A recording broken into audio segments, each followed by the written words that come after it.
In this video, we will show you how easy is assemble the Metro chair.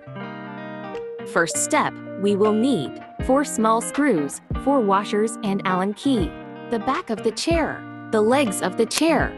First of all, we have to notice that the holes located at the bottom of the back of the chair are at different distances, making one side shorter.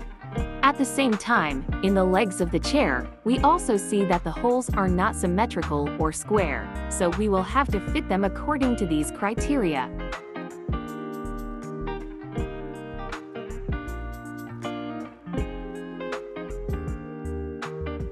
Then, we will place the washers inside the screws.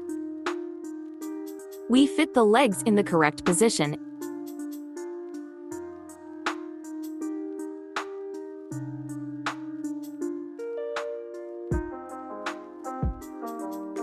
and insert the screws so that the legs do not move.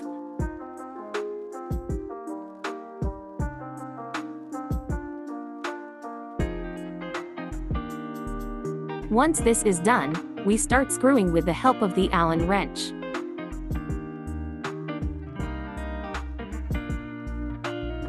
Second step.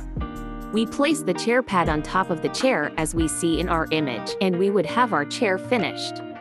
Final result.